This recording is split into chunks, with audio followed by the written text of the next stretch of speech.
Get ready for the movie event of the summer. Martin Mondays, Part 2, Electric Boogaloo. Only showing on Mondays at noon. I didn't sign up for this. I didn't. No. What the fuck? Start the show. Welcome to the Big Motor Small Blade podcast, regardably. I'm Bloody Pulley. I'm Seth Dolby. Yeah. If anybody didn't know already, they definitely do now. Anyway, man, Mother Nature, you suck. I was looking forward to, recording this on a Sunday evening and getting plenty of sleep, but here I am, 1 a.m. on a Monday, talking about the most Martin Truex win ever. Next on the Big Motor Small Blade podcast.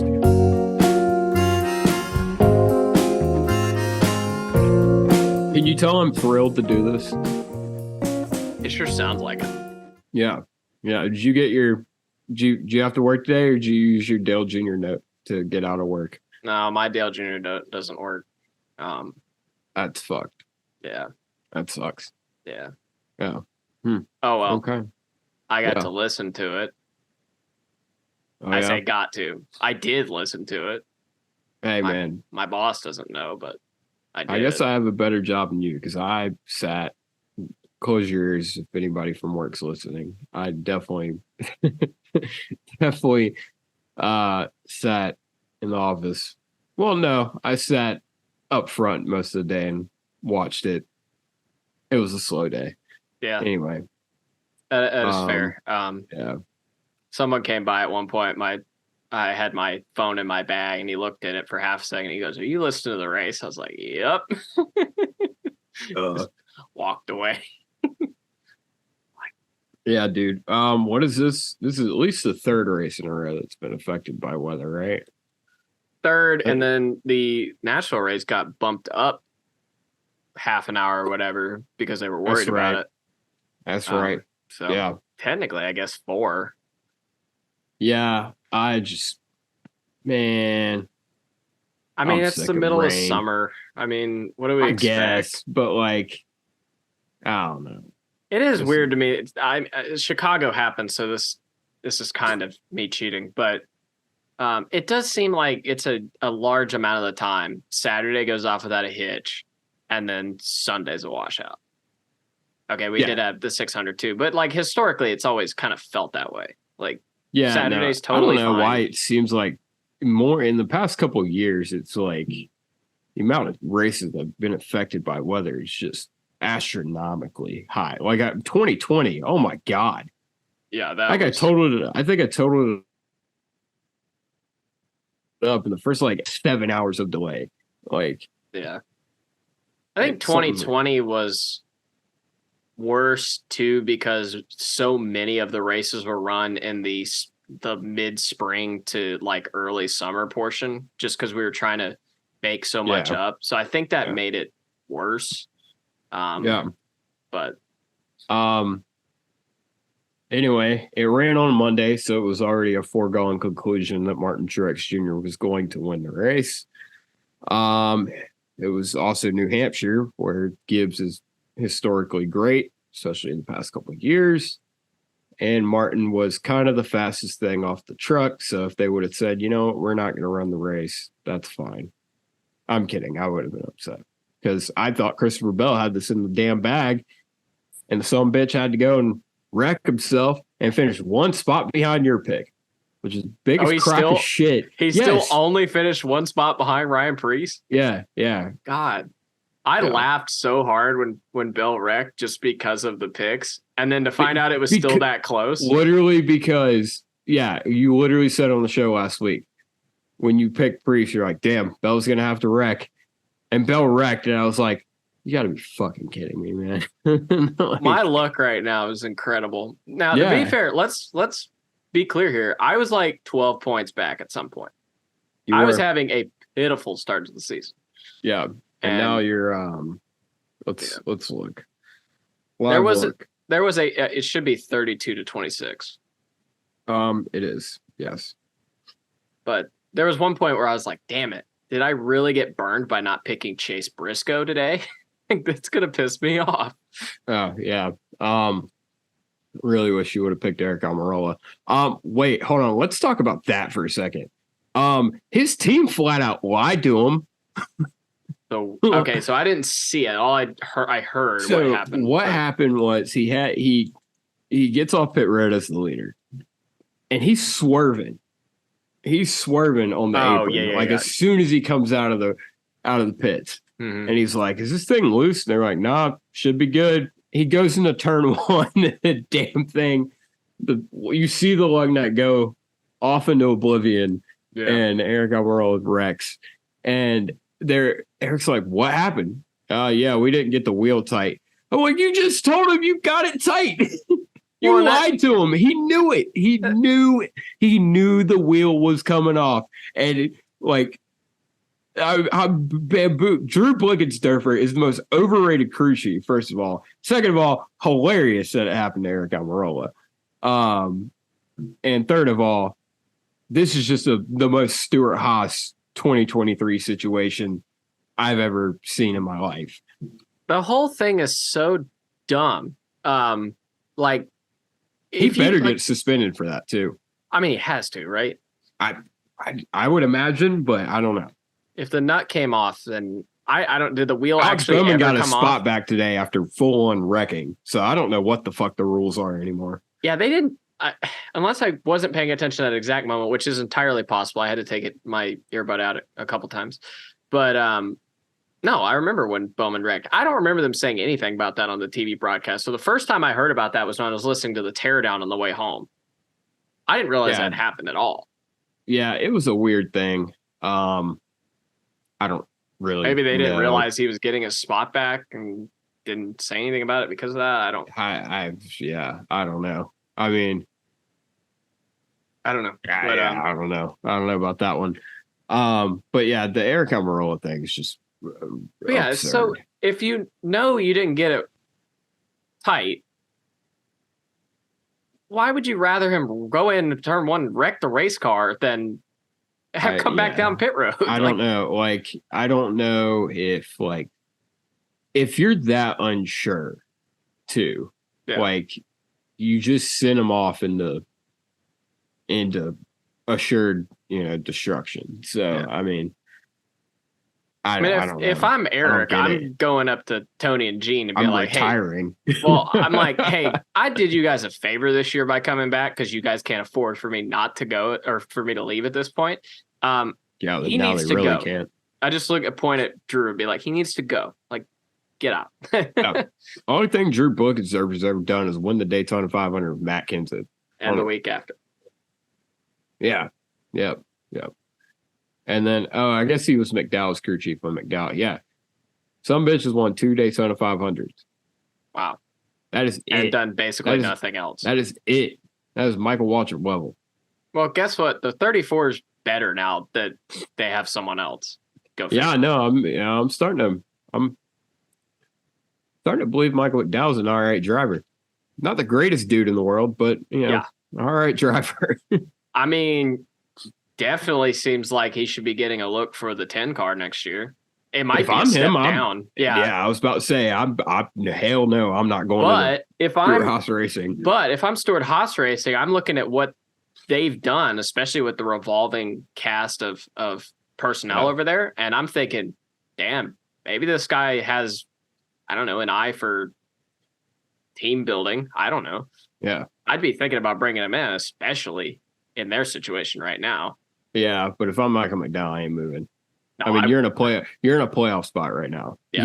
You know who's not in a playoff spot? Everybody at Stuart Haas Racing, not named Kevin Harvick. This is true. Who's not even looking at a playoff spot possibility? Everybody at Stuart Haas Racing, not named Kevin Harvick. Yeah, it's true. Of course, we'll go in next week and Harvick will wreck on lap 1 and the 3 SHR cars will miraculously fuel mileage them way into a 1-2-3 finish. That would be hysterical. Yeah. like in the most depressing way possible. But Haas Racing is having a decent year. Stewart Haas Racing is not having a great year. Yeah, I don't know. Let's talk about another team that fumbled back. Ryan Blaney. Oh my God. That whole collective team fumbled the bag. Everything about that, the team, the driver, and the sponsor all fumbled. What did the sponsor do? His sponsor was Sylvania, and they fumbled the bag because they're not the sponsor of New Hampshire race anymore.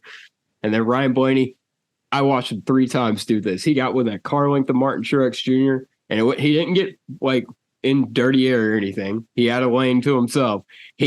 Every time he got to Martin, he screwed up the next corner. he never failed. It ended up not mattering anyway. It didn't. Yeah, but they screwed up the pit stop, got him 74 seconds back. And then he runs over the Harris. Yeah, that was one of the Ryan Blaney shit. This was the most NASCAR race ever. That's true. That's what I'm calling this race. That was one of the very few moments I was actually watching during was that pit stop sequence, and he ran it over, and I was just like, dude, is that Flores the right front changer? I think, yeah. Yeah, Flores talks a lot of shit for a guy who's mid as fuck. Yeah. What was he doing? Throw the fucking gun over the thing. Yeah, what are you doing? Well, he also fucked up I think it's Flores. I'm pretty sure he's the front tire changer. Yeah, I'm pretty sure. He also was the one who fucked up that pit stop too and got Blaney 4 or 5 seconds back. So everybody on that Stacking Pennies podcast is just having a rough time. I'll just never forget. So yeah, my thing with Flores was when they won the 600 this year, and he was sitting there on the show just defending the fact that they had a pretty bad day on pit road, comparatively. They got dusted all day by the 24 car on pit road, and then Ryan would retake the lead. And he's just sitting there making an excuse for it the whole time, talking about how it was a great team win. I was like, you mean Ryan Blaney making up for you guys sucking ass? Yeah. Yeah.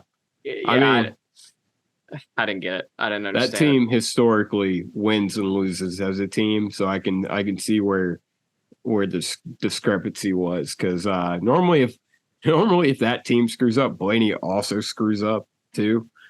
It is true, but that team has significant has historically put terrible. Him in terrible historically spots. Ass. Yeah, I mean, thank you, Chase Folsom. Think of 2020, how many times they blew it for him. Oh hell, dude, I've already used up all my knowledge of 2020 earlier talking about the rain delays. I don't remember anything about 2020. Harvick won a lot, and he did win a lot. He won a few races because the 12 team blew it. Yeah, I don't remember who won the championship. Doesn't matter. It's irrelevant because that person's not going to win it this year. God damn it, buddy. See, you're killing me here. You are killing me here. You're going to be pissed off at me later. Well, look, so I tweeted something. I guess we can go ahead and talk about it. We're just all over the place right now.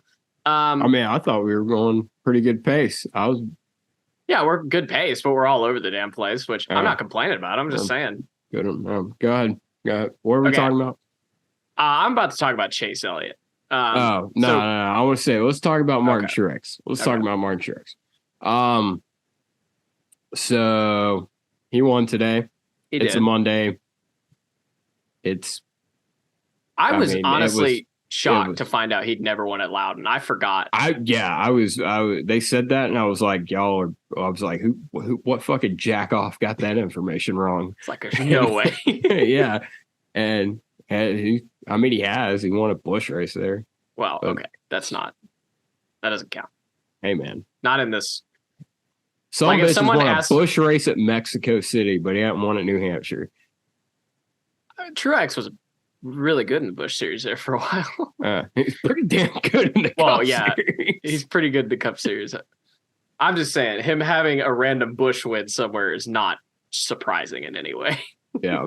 But yeah, I mean, I don't know, man. I've said it before. Martin Truex wins a race. It's typically it is. I mean, you got to hand it to the guy. It's an ass kicking when he wins these damn races. Yeah. But it also speaks a lot to the team he has around him. And when they have a good day, they have a good day. And they had a good day today. They had a good day at Dover. They had a good day at where else did he win? Sonoma. Sonoma.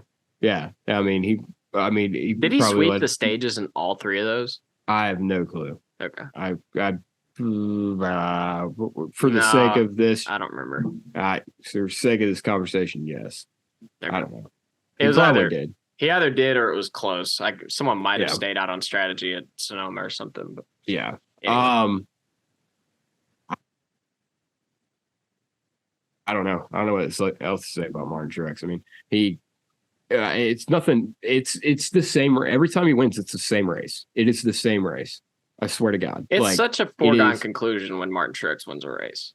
It is. Yeah. You just know, like, it's like lap 40 and you're like, okay, this is what's happening today. Well, we have been wrong about that in the past. There were a couple times last year, but last year was a weird year. Last year was a weird year. But I think it's the funny thing about that fact alone for Truex is that they're either like that or they're just like recently, at least past like 3 years, or they're just nowhere. Yeah. There's like no in between for them. And it's really, I don't know. It's really odd.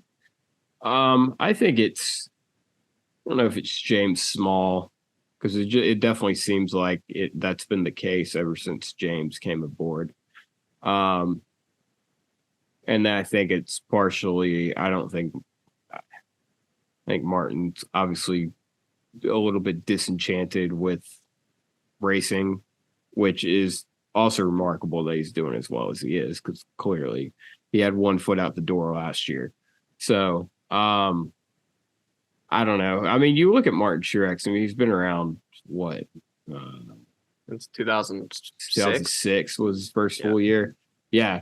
And like if you would have told me or anyone, I mean, this has been said before a million times over, you would have told me 2013 Mark Truex would be a champion with like 30 something wins and like it, would just be known as the guy who just shows up and kicks everyone's ass when he wins. I would have scoffed at you. I'd been like, you're a fucking idiot. Like, like no chance in hell that's a thing. And now here we are, and he's that guy. Yeah, I think I said this last year when we were talking about Truex possibly retiring, but I'll go and say it again if I did. Someone needs to make a movie about Martin Truex Jr. when he calls it a career, because it would be wild. The most wild movie. Yeah, just I mean, the dude gets the ride. Like, we want to give William Byron credit. Like, I mean, granted, Martin raced real cars, but he largely got the ride because he played video games with Dale Earnhardt Jr. And he had success in Busch North. Like, gets that ride, lives in Dale Jr.'s basement for a while, and then just has the Dirty Mo posse as his basically his life is in the Dirty Mo posse's hands, and he goes out and wins 2 Busch championships, and then survives through the demise of DEI and Michael Waltrip Racing, and then everything with Sherry, and then is with go or go home team Furniture Row Racing and wins a damn championship.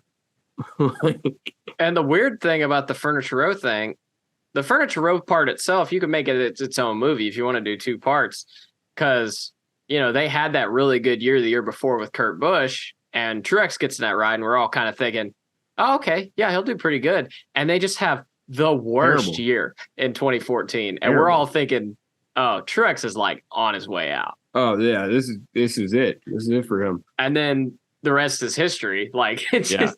I think, and that's the thing about the Furniture Row deal, is how bad they were in 14. And then they get the Gibbs support in 16 and start and really take off. In 17, they won the championship. But 15 is the year that I feel like is almost more impressive, because they were there all year long.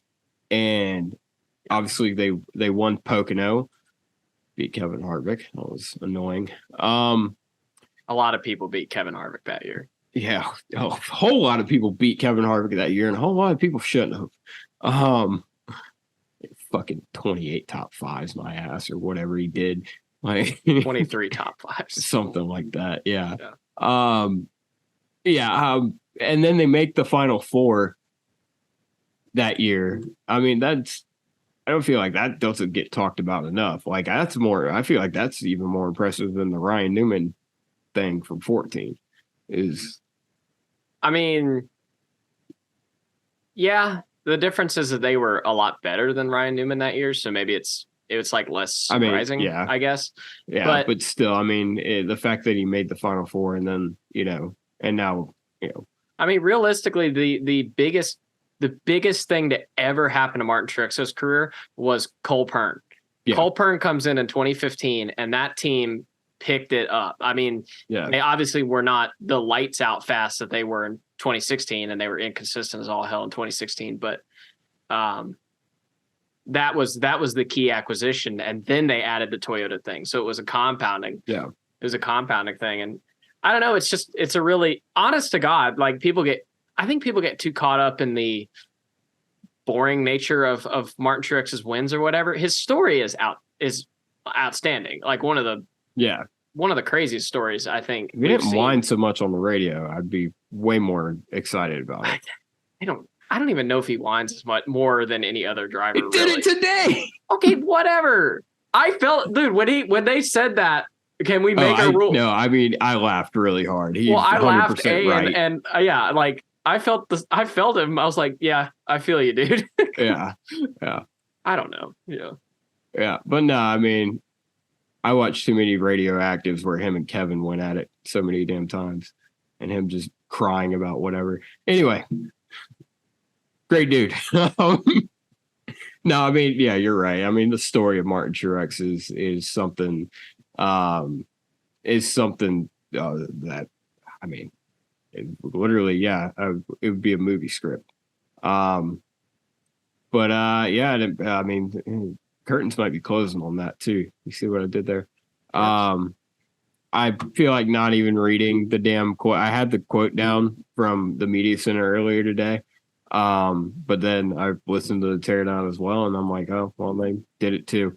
Yep. So I'm just not gonna go listen to them, I guess. But it largely sounds like, as Martin Truex is very undecided, it sounds like he wants to get saltwater fishing. So, and you know what? I wouldn't be surprised. And you know what? Go do it, dude. I mean, you don't owe anything to Gibbs. Like, I get it. You want to have fun. You want to race, and you're having fun doing that, winning races. But well, here's the thing too: is I feel like he sounds even more undecided than he was last year, and that might just some people may be confused by that, like, oh, you're running a lot better this year, like why would you be? But I think last year more or less it sounded like he didn't really want to come back, but he also didn't want to leave on that note. Yeah. And this year, and I feel like they needed him more. Yeah. Too. But also for him personally this year, like even if it doesn't work out in the playoffs or whatever, if this is the last year he runs, he's probably like, okay, I ran really well this year. Like I came out, I left, and I was still one of the best. And that's clearly, and not to get too deep down this rabbit hole, clearly, obviously him and Sherry split. Clearly there's some life things that just weren't going his way at the time on top of racing. And so I feel like I feel like a lot of us have dealt with this. If something, when you have something like that happen in life, it probably wouldn't have been good for his mental health or just life in general to make the huge change of stepping away from the car. So it's probably really good for him just mentally and to give it another year.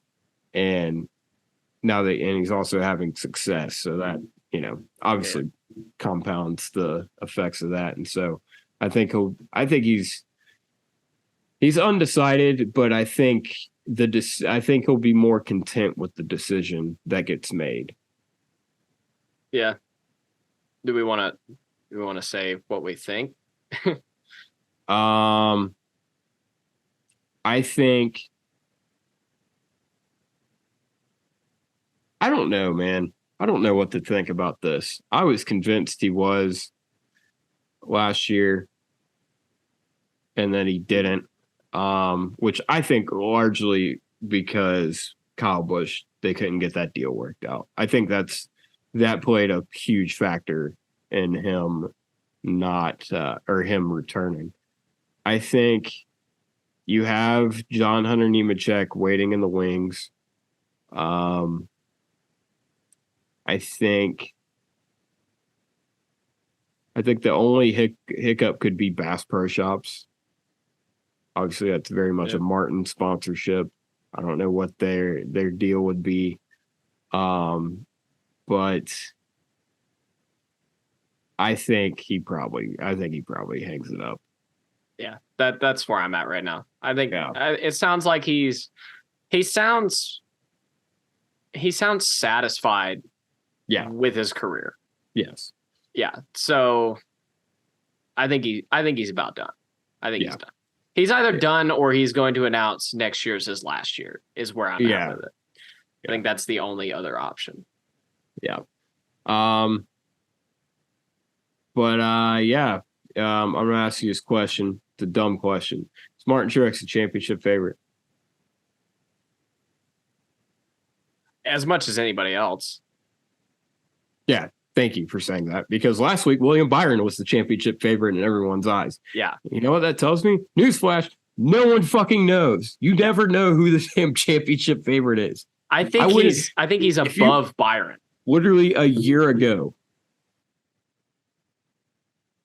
this weekend, the guy I picked to win the championship wasn't in the playoffs until he won this weekend.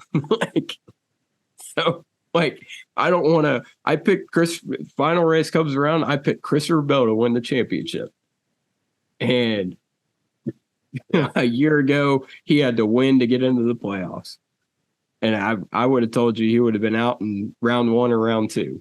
So I ain't got a clue, man. I ain't got a clue who the damn championship favorite is. It's impossible. It's possible. I mean, I'm going to say it so you don't have to. This championship system is kind of bullshit. And so, it doesn't really matter. 2020 happened. Guess what? Kevin Harvick should have won that championship. Guess who did? Chase Elliott. Guess who shouldn't have? Chase Elliott. It's happened multiple times before. 2015. Who won the championship? Kyle Busch. Who should have? Kevin Harvick. Who didn't? Kevin Harvick. It doesn't fucking matter. Yeah. So I don't know. It just peeves me off. It peeves me off every time I hear, oh, they're the championship favorite. Shut the fuck up. Dude, they could be a favorite to make it to the Final Four. That's more realistic. But even that's, a damn crapshoot. Yeah. I think obviously people are going to talk about it because it gets people talking, it gets people, interested or whatever.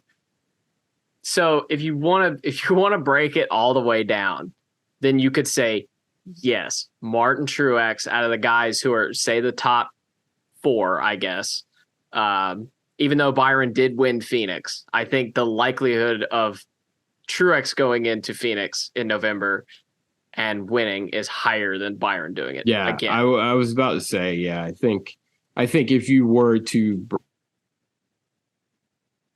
break it down, I think Truex probably over Byron or anybody else that's been named at the moment. But as we saw last year, winning the first race of the round gives you so much more prep time that might be what if you're gets Joey you. Logano. We'll see. It hasn't worked for anyone else. It's different now, though. It's different now. I feel because there's not as much you can do to the bodies of the cars like we were before. So it's more about what you do, I guess, setup wise. I don't really know the ins and outs of it, but that's my guess. And you get 2 extra weeks to run sim and figure that out. I don't know. I don't know, dude. There's so much you can do to these cars, setup wise, that you couldn't do before. Yeah. But I also feel like there's a lot of, but I also feel like there were a lot more things you could do mechanically and to, basically to the parts and pieces that go on the car, that I feel like a couple weeks worth of prep would have theoretically probably helped. There's two sides to that argument, Like I feel like Yeah, you would I see having where you're more coming time to prep that, because I remember them talking about Hendrick Motorsports and how they had basically a shelf of things, and they said we're just going to keep rolling out new things and rolling out new things. And I think if you don't know if you're even going to be in it, are you going to roll that part out? And then you kind of only have a week to, it seemed like in theory that it would be more beneficial to win that first race. But literally, unless you are Joey Logano, it has not been. Yeah. But 2014, even Harvick then, was out, won Phoenix. yeah. 15, I don't remember what the fuck accomplished it. It's 16. Jimmy did win the first race, but they were out to lunch when they got to Homestead. Yeah. Like they were nowhere where they needed to be. They were the fourth car, and the seas parted, and they won the race. So I mean, I don't know. I mean, so yeah, I'm trying to say something based off 1 year's worth. Yeah, which obviously is way overly speculative. I'm not really going to pretend like this is realistically likely to be the same way again. But it is interesting how much faster the 22 was than everyone else last year. And how much faster they were than they had been all season long. Exactly. So that's why I think more like they had that car ready to go and they were able to tune it up. Yeah. Because it wasn't as much about make like it was before, which was cheating it up. We'll just say it about cheating the car up. It was more about taking what you have and optimizing it to the exact, which obviously that's what they're doing anyway, but it's different now. I'm trying to I know what you mean. Yeah. So I don't know. We'll see. I mean, if it happens again this year, then I will say that is it is moved from hypothesis to theory. But yeah, I guess we'll see. We'll see. I hope not. I hope not. I want it interesting. If I have to endure this stupid playoff format, I want to have an interesting final race. Yeah. I mean, it's at Phoenix, so don't get your hopes up. I'm not. Something cool. I don't know if you saw this. Brody Kostek. Hold on. Because I saw it earlier. Yeah. Kostek. This is way harder to say than fucking Shane Van Gisbergen. Spell it. Kostecki. Kostecki. That guy. That guy is running at Indianapolis for RCR. I think this will be a good measuring stick for to see how well a supercar's got. He's second in the supercars points, if you guys don't know. Yeah.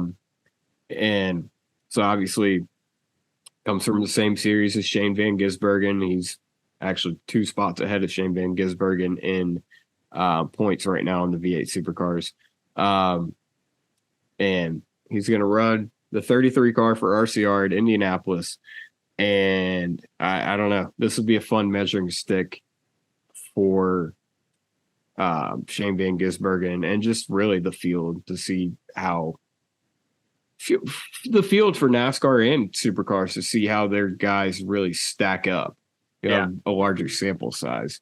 So, well, that fun. and it's going to be on a course that Cup drivers have actually driven on. That's also true.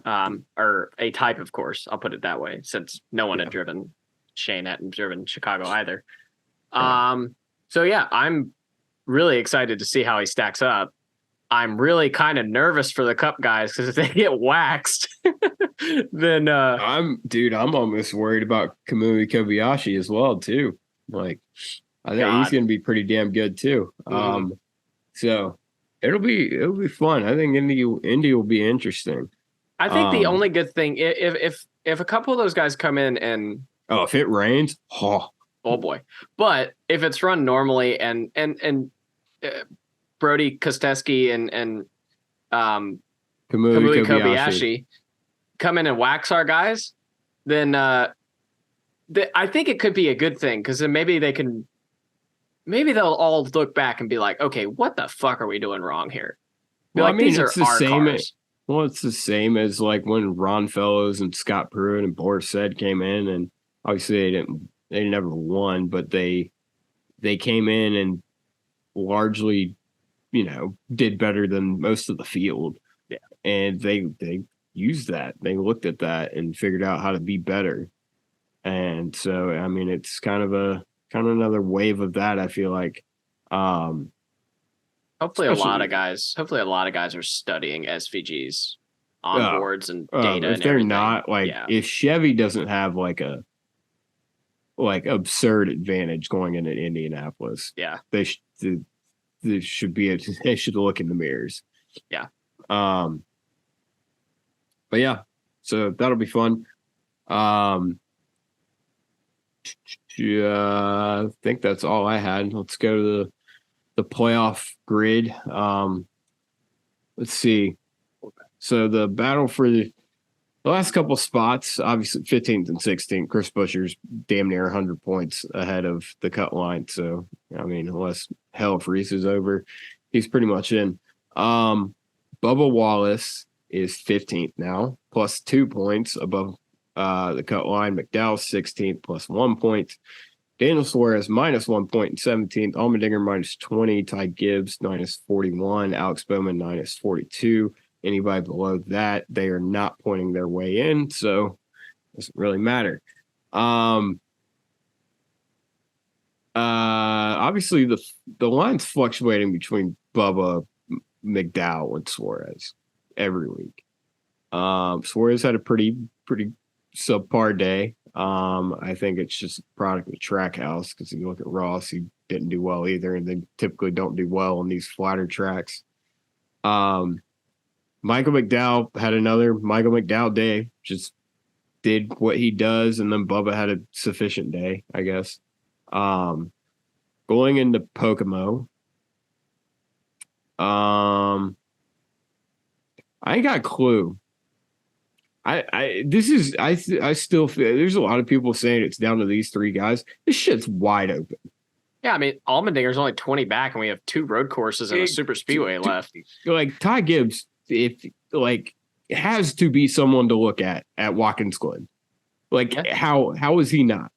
Alex Bowman, I'm sure some wild shit will happen so he can win a race. No, but I mean, they got to find speed in the 48. They haven't been good. Unfortunately for Alex, he got hurt at like the tail end of when Hendrick was really, really fast. Yeah. And they haven't really had that since he's been back. They're struggling for rhythm. I think that's the main problem with the 48 and the 9 is they're struggling for rhythm. Yeah. Which isn't surprising considering the driver turnover in those cars. Like that shouldn't be surprising. Yeah. No, it's not. But we're going to what? Pocono next week. You didn't say that on purpose. I did say it on purpose the first time. Okay. I did not, however, the second time. Yeah, and that's the thing. I still kind of stand by I said there'd be 2 new winners. I think there might only be one from this group. From the 17th to 20th group? Or the 15th to 20th? 15th to 20th? To 20th group. Okay. Yeah, I said 2 last week, I'm pretty sure. I think I'm going to say only one of them maybe wins. And I'm not even totally confident about. The only person I'm really confident that could go out and get a win is really Bubba Wallace. Maybe. Yeah. I'm not even confident in Allmendinger, Ty Gibbs, or McDowell on a road course. Even Suarez. Suarez runs good at Watkins Glen. I'm not confident in any of these guys that they could get a win. Allmendinger has not impressed me on the road courses this year. No, he hadn't. So between that and So if we're just looking at any one of those 6 guys to win, my thought goes straight to Bubba Wallace at Michigan. Yeah, 100%. That 100%. seems to be the most likely. Yeah. But even then, and more just because he ran good there last year, and my brain just assumes that like it's tough to do that twice. I don't know why my brain is like that. Yeah, but I don't know why your brain works like that either, because Toyota kicked everybody's ass at Kansas last year, and they did the same damn thing this year. That is true. And the 5 is always loose at the end of a Kansas spring race for some reason. Yeah. So I mean, I'd be shocked if they didn't show up to Michigan with lights out speed. Pocono, I really have no clue. It seems to be a pretty Gibbs heavy track, obviously. Not last year. When did they win? Well, Kyle Busch won in 21 in the Sunday race. Yeah. So I mean, it just always seems to be a Gibbs track. But I could definitely, I'm hard pressed to believe Martin Truex probably is going to win that. If it Has Truex won at Pocono since 2015? Yeah, he won in 18. He did. Oh yeah, I remember that now. Yeah. But yeah, I mean, and then obviously you have the road courses, which could be up in the air, but I feel like you have to look at guys like Truex, Larson, like. So I don't think it's a gimme. It's definitely not a gimme. I'd be shocked if Tyler Reddick wasn't great at Indianapolis again. Oh yeah, I forgot about Tyler Reddick. Yeah. I don't know. So the only thing, I am less confident. We were only talking about those. Well, okay. Well, it's just, if we're talking about playoff bubbles, I think the biggest wild card is Chase Elliott at Watkins Glen. I think that's the biggest wild card option here. Because that seems to be like his track. I don't see it. Don't? I mean, I don't see it out of that team right now.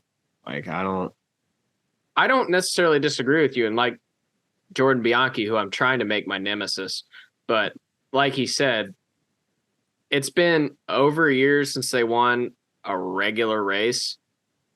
Not a super speedway and not DQ'd. He won Pocono. I'm sorry. Like, yes, he did. Like, but he won Pocono. Like, I'm so sick. I'm kind of sick of people being like, oh, as much as I would love to like discredit a Chase Elliott win, he won the damn race. Like, they were illegal, like hella illegal. Like, okay, then it's been a year since they won a regular race. Yeah. That's been a year. That's significant. Yeah, I would say. Well, if we're talking about Chase Elliott, let's break it down. All right, Pocono won there last year. I think the team's not as strong, especially as they were, because that was in the middle of their hot streak. Mm-hmm. And like I said it last year, they are a big momentum team. The 9 team has always been that way. So I don't think they're not going to outpace the Toyotas.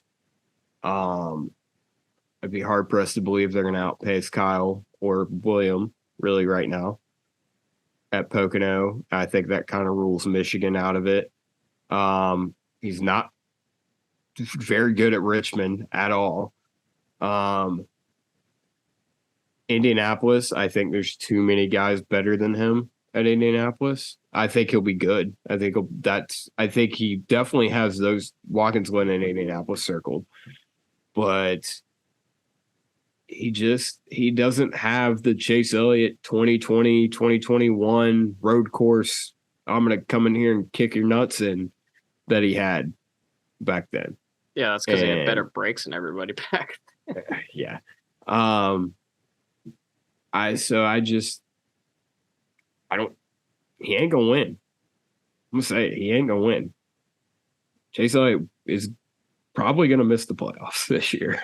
Like, I oh, my brain just keeps telling me he's going to win Watkins Glen because he, without Joey Hand spinning out at the end of that race and getting stuck in the gravel, he wins last year. And I understand, like you said, they're a momentum team, but momentum team, and they were kicking everyone's ass.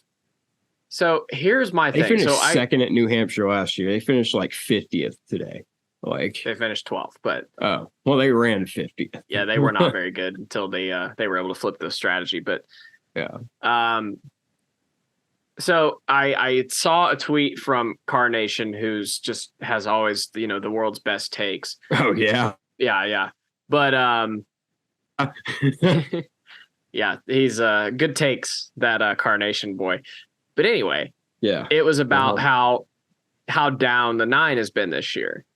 And so I quote tweeted it and I said, this has been the trend with the 9 team going back to when they were the 2014.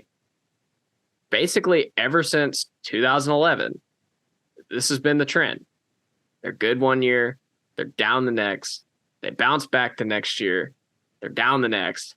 It's been this way for like 12 years. And there's a pretty big common denominator here, and I've talked about it a few times. I think it's an Alan Gustafson problem. Yeah. Now this year, if it wasn't, you think he just gets complacent? You think he just I think he's just slow to adapt. Or just he rests on his laurels. He's like, we had a good year. We're just gonna do the same thing, and that's what I think. Yeah. I think he just doesn't think to. So compare him to. I was going to say a few guys that are having down years. I guess we'll just compare him straight up to like Cliff Daniels. Cliff Daniels is always, and you can hear it in the way they talk on the radio, he's always looking at what they need to be doing. He's always telling Kyle where he needs to be, what he needs to be doing. They're always looking at moving the car forward. Alan is just not a lot of accountability in that team. There's hardly any accountability in that team. That definitely is a part of it. But like even and when the fan base too. I'm not going to get into that right now. That's not where I'm going with this. Okay. I just think so. Like if this year, if it wasn't such a common trend with this team, I wouldn't worry about this year very much at all, just because they've had Chase get injured. And Man's going to win like 7 times next year. Probably. Like for real. Cause like Allen will finally like realize, oh shit, I got to do something. And then they'll go do it and they'll be really good next year. And then they'll probably get in the Final Four at the bare minimum. And then what'll be stupid, what's really going to suck. Here's the thing too, is that they've been just good enough in a couple of those years to get into the Final Four. And I think at least in, I don't know, Allen's mind or HMS's mind or whatever, it's like masked this problem. So like 2021, they should have been embarrassed with how they ran in 2021 based off where they were in 2020. Were they the best car in 2020? No, but they were. No, it wasn't. They were probably the 3rd best car, and they went back and got A, dusted by their teammate, and B, they weren't really anywhere like race winning speed most weeks. Yeah. And then they finally came back 2022, ran really well, really, really well. No doubt about it. And then this year, just kind of mid again. Like, would they be? Obviously, they would be in a playoff spot right now if Chase hadn't gotten hurt. Owners points wise, they are in 13th in points. So, or they were before this race. I don't know exactly where they're at now, but probably around that area. So again, it leads to the exact same thing. They're just really middle of the pack. And that's not really acceptable. Like Chase Elliott is definitely a top 6-7 driver in the Cup Series, and there's no reason you should be mid-pack.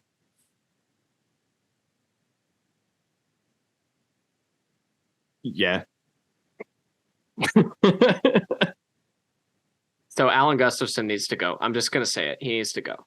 And I Man. think, honestly, the best thing that could happen for this team is that they miss the playoffs. The worst thing that could happen to this team is that they win Watkins Glen, have their only good weekend in the regular, or their only great weekend in the regular season, and then like squeak their way into the round of 8 or 4, and everyone goes, "Oh, yeah, they're fine."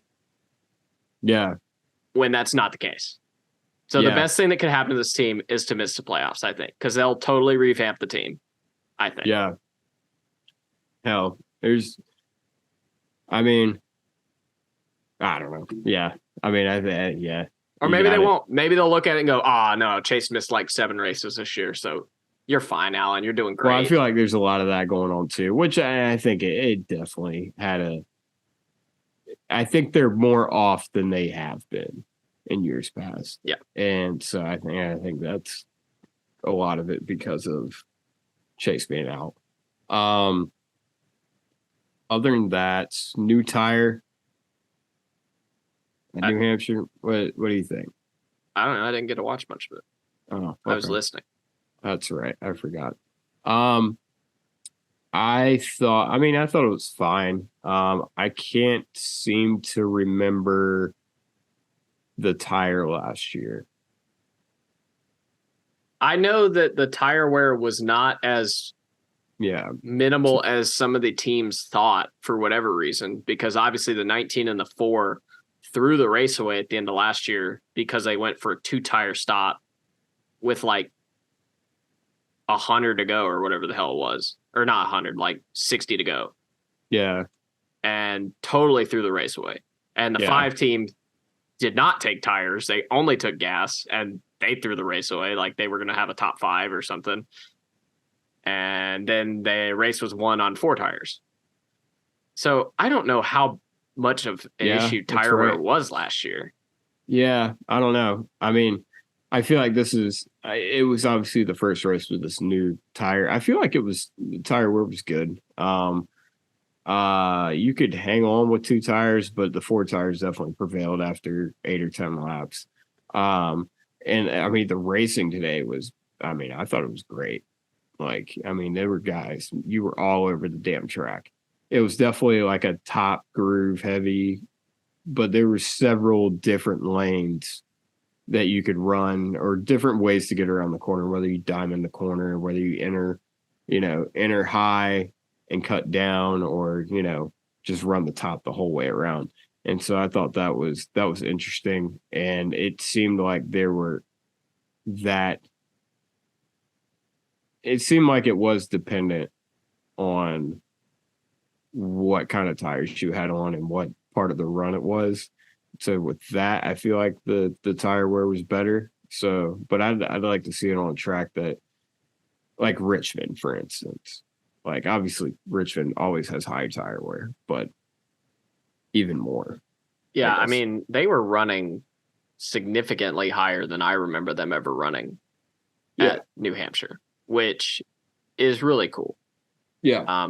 Anytime you can widen a racetrack is definitely a plus.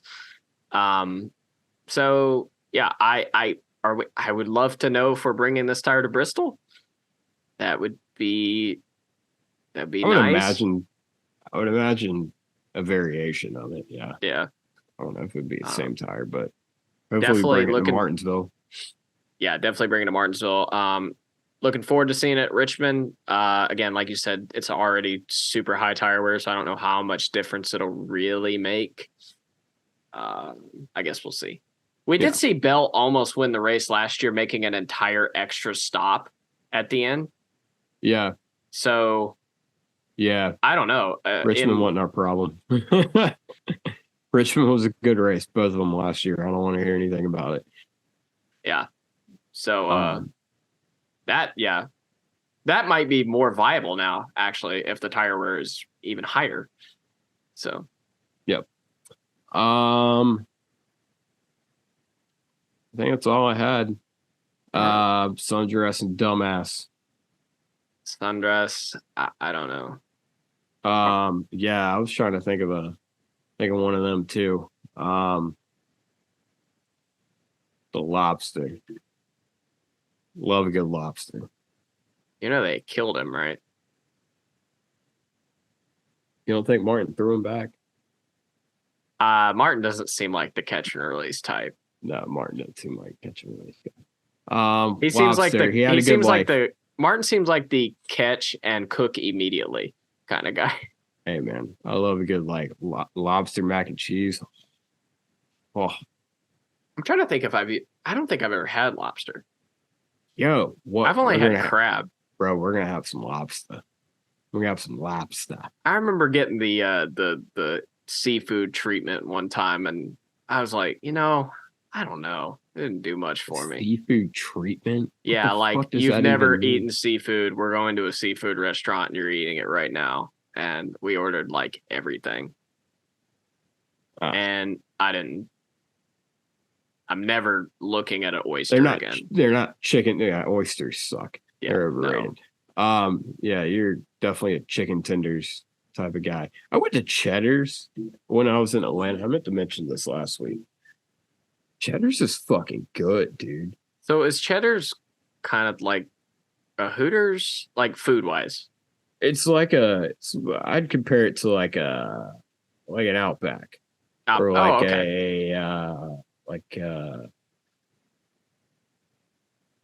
drawing a blank on like restaurants. I don't really eat out to those like a sit down place that much. I think an Outback is a good comparison, but just like more not necessarily a steak house, which I feel like you hardly call Outback steakhouse. But their flights are pretty good. Yeah. But yeah, it was really fucking good. Really good. And actually couldn't tell you what I had. You don't know what you had? Oh, chicken tenders and shrimp. Chicken tenders and shrimp. Okay. Yeah, it was like a little combo. Shit was good. They had these like cheese curds too. Mm-hmm. Yeah. Well, all right. I feel like I'm at Cheddar's. I had to get and the croissants. Everybody talks about the croissants. Croissants are fantastic. All right. Everything about it. It was great. Let's go to Cheddar's sometime. Yep. I don't know where one is, but I think there's one in Concord. I could be wrong. I'll be damned. I could be dead wrong. I don't know. Dumbass. The Drew Blickensturfer. Yeah, I was about to say, if it's not Eric Almirola, I mean, close second, Ryan Blaney's team. Well, Eric Almirola didn't do anything. Eric Almirola is, no, I was going to say, his team. Like, his big, like, that's unacceptable. Yeah. Morons. Cool. Pocono picks.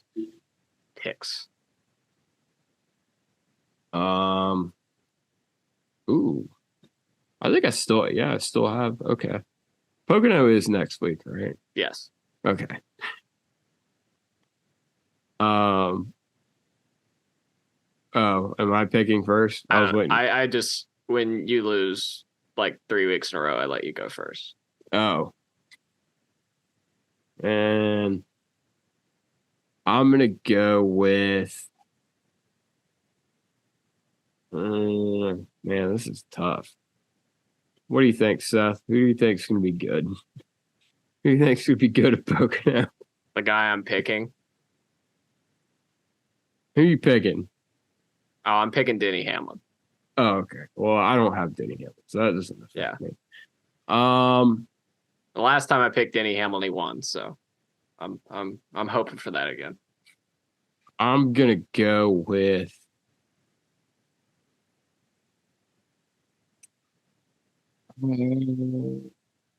Damn, this is tough. Like I got slim pickings, but I have very specific guys to use at very specific tracks. Still mad I blew my Chuck pick at Chicago. Yeah. When I was thinking about picking Shane Van Gisbergen. I feel like, I'm gonna go with Ross. I thought you were gonna say that, to be completely honest. Because I was like, he hasn't picked Ross yet. That's probably the biggest yet.